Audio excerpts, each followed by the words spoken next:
네, 앞서 스튜디오에서 두 분이 전해주신 말씀을 들으니까 아직까지도 투표를 하지 않으신 분들이 절반을 넘습니다. 네. 여야 지도부도 오늘 투표를 해달라 이렇게 투표 독려 활동에 나섰죠. 네, 그렇습니다. 결전의 날을 맞아서 여야 지도부 한 표라도 더 얻기 위한 당부를 이어갔습니다. 네. 들어보고 오겠습니다.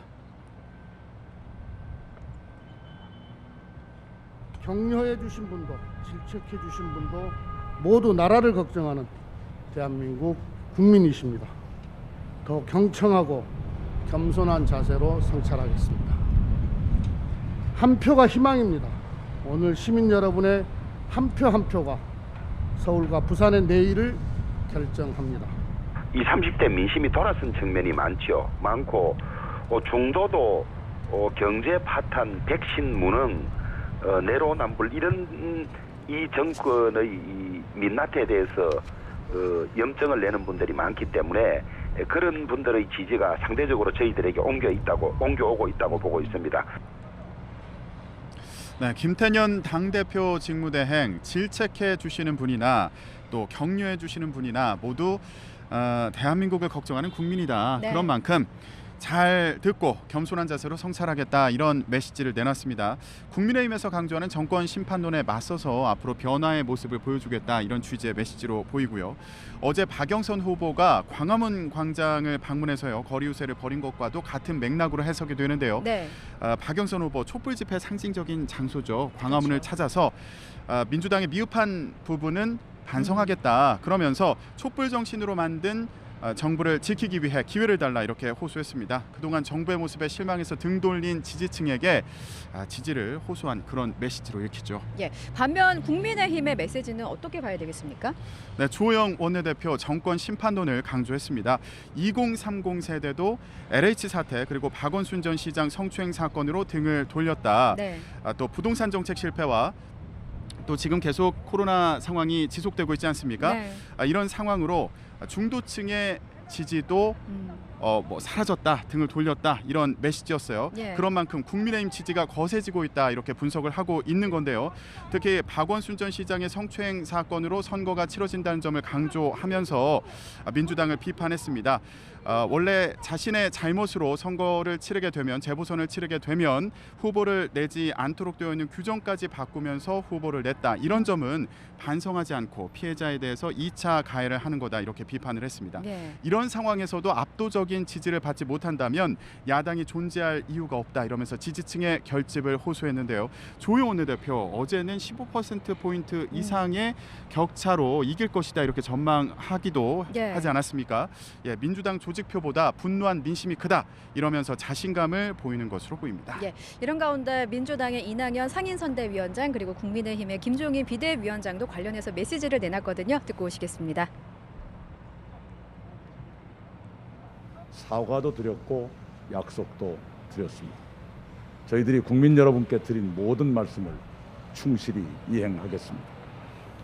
저희들은 간절하고 절실한 마음으로 국민 여러분의 선택을 기다리겠습니다.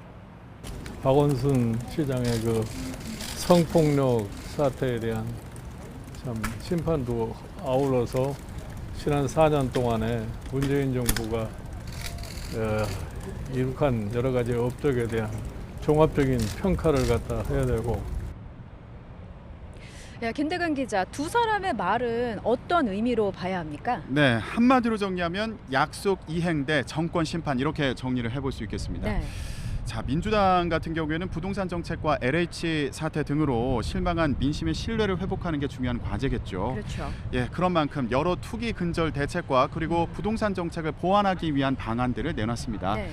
예를 들면 부동산 투기이익을 소급해서 환수하는 등 투기 근절 대책을 내놓으면서 동시에 생애 처음으로 주택을 구입하거나 장기 무주택자들 같은 경우에는 예. LTV나 DTA 규제를 완화하는 등 지금의 부동산 정책을 보완하겠다 이런 대책을 추진하겠다고 했습니다. 예. 이런 약속을 지키겠다고 강조하면서 지지를 호소한 걸로 볼 수 있겠죠. 예, 김종인 비대위원장의 경우는 정권 심판론을 강조하고 있습니다. 선거에 대한 시민들의 관심을 보면 최종 투표율은 50%가 넘을 것이다 이렇게 네. 예측을 하고 있고요. 이 투표율이 높은 만큼 오세훈 후보가 상당한 표차로 승리할 것이다라고 예상을 하고 있습니다. 또 앞서 들으셨듯이 이번 선거는 박원순 전 시장의 성폭력에 대한 심판 그리고 문재인 정부의 지난 4년에 대한 평가라고 보고 있고요. 네.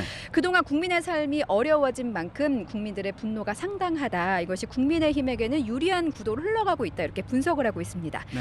자, 이번에는 이번 선거의 또 다른 쟁점을 한번 짚어보도록 하겠습니다. 이번 선거에서는 2030 세대의 표심이 승패를 가를 캐스팅 보트다. 이런 분석들이 좀 많이 나오고 있거든요. 후보들도 이와 관련해서 공약을 내놨기도 했고요. 마지막 날까지 청년층을 향한 구애가 이어졌습니다. 듣고 오시겠습니다. 제가 중소벤처기업부 장관하면서 20대 창업가들을 많이 만났습니다. 그들에게 투자하는 것은 미래에 대한 투자요, 대한민국에 대한 투자요, 서울에 대한 투자입니다, 여러분. 대한민국의 아들, 딸들이 대한민국의 심장 서울시에서 공정이 바다처럼 흘러넘치는 그런 사회가 되었다고 믿게 해주고 싶습니다. 예, 어제 막판 유세 일정을 보면 두 후보 모두 젊은 층에 상당한 공을 쏟은 것으로 보입니다. 네, 그렇습니다. 2030 세대 하면 보통 민주당 지지층으로 생각이 돼 왔는데 이번 선거에서는 다를 수도 있다 이런 분석이 나오고 있지 않습니까? 예. LH 사태나 박원순 시장 사건처럼 공정과 정의의 가치를 건드린 사건들이 잇따랐기 때문입니다. 박영선 후보는 그동안 2030 표심 잡기에 공을 많이 들여왔거든요. 예. 어제 저녁에도 홍대 근처에서 집중 유세를 벌였습니다. 여기에서도 청년층 대상으로 한 공약을 강조를 했는데요. 예를 들면 창업을 하는 청년들에게 5천만 원을 무이자로 지원하는 방안, 또 월세 지원 확대, 또 청년 주택 공급 등을 약속했습니다. 네. 자, 그러면 오세훈 후보 청년 공약 관련해서도 알아볼까요? 예, 오세훈 후보 역시도 어제 마지막 유세를 신촌에다 공을 쏘아 부었거든요. 젊은 층을 향해서 지지를 호소했는데요. 네. 빅데이터와 인공지능 등을 가르치는 청년 취업사관학교 그리고 역시 월세 20만 원을 확대하는 지원 공약 등을 내세웠습니다. 이런 말도 했어요. 2030 세대가 이렇게 국민의힘에 기대를 걸어주는 게 꿈만 같다. 이런 말을 하면서요.